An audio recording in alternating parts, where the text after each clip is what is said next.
was on periodization. I want to dive right in because I think we want to keep these to 5 minutes. So I've got written up on my whiteboard here the three main types of periodization. The first being linear. And linear is also known as traditional or classical.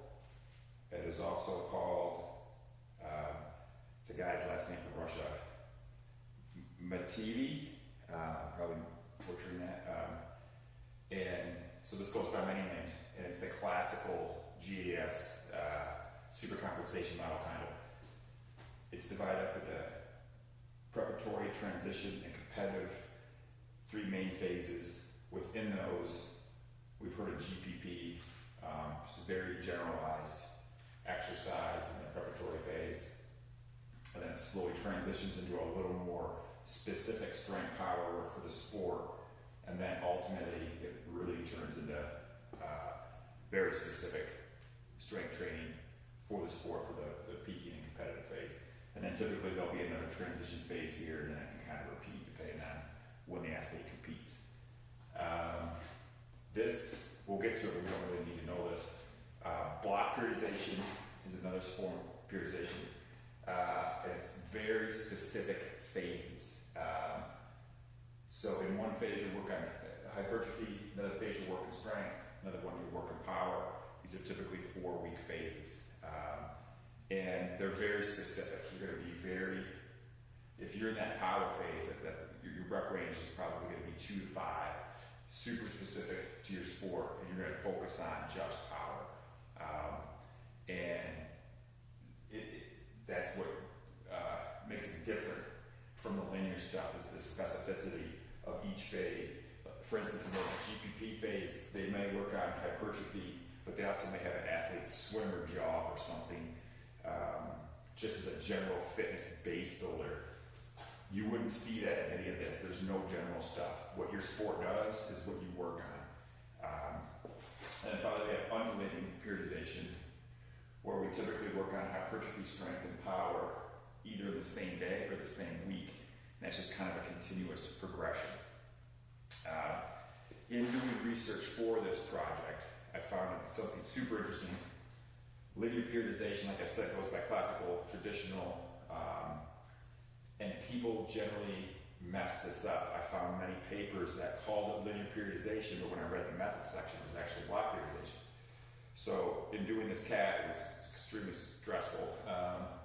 I had to eliminate pretty much every paper that had linear periodization because there was no consistent methodology on how to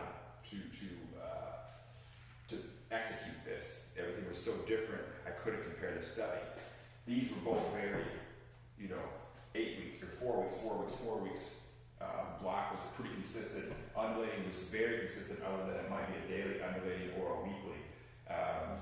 But it worked out to where total volume and weight at the end of the week was the same.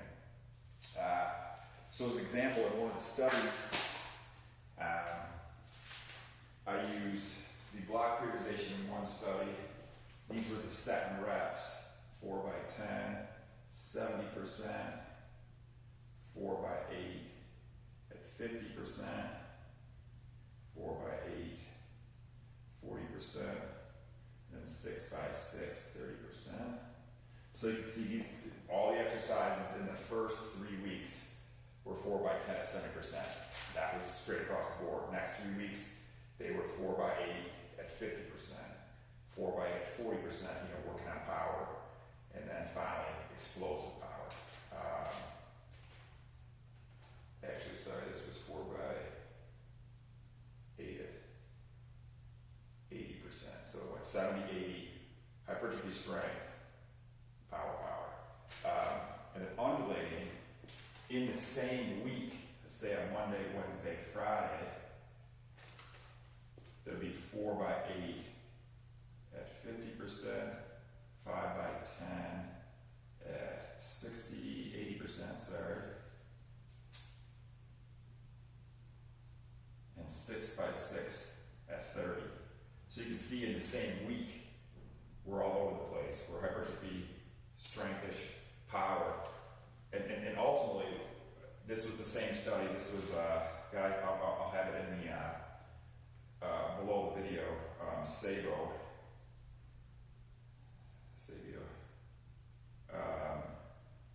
Eventually they got the same amount of sets, reps, and volume for each athlete. It was just done either all in one block or on a different day. And this was the focus of my cat. Which one of these was better? Just like anything in exercise science, it depends kind of was the answer.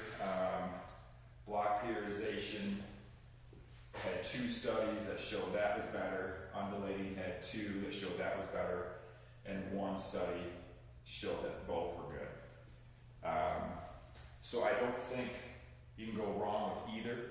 We could start talking about fatigue management, something like, you know, if you're in season, you're trying to run block and you're running a strength block in a football season, that might be a bad idea.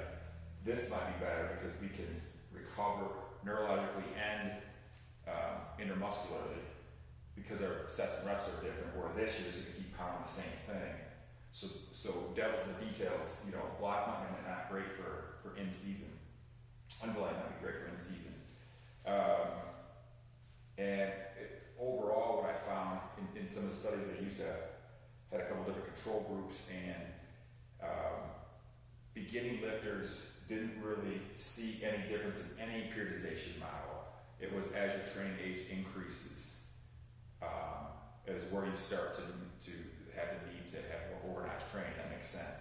The novice effect work. So as training age increases, either one of these is appropriate. And there was not, the difference, even in the 2 that I said were better, was pretty minute.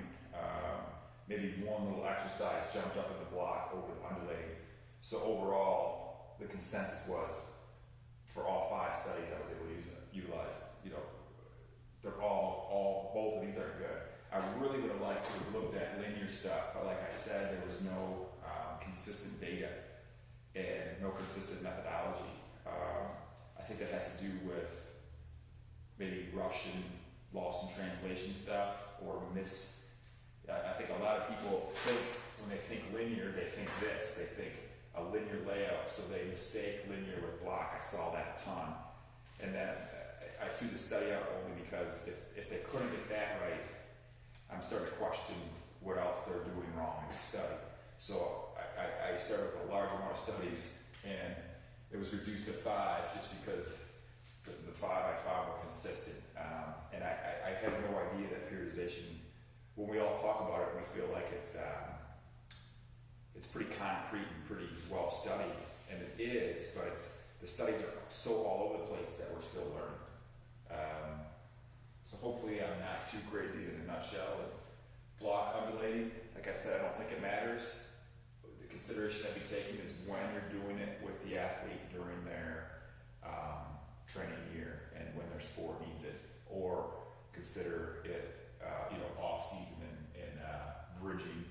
I think block would be really good to bridge some competitive seasons if you had a 2-sport athlete or 3-sport athlete. And nothing stood out as far as any differences. So that's all. Cool.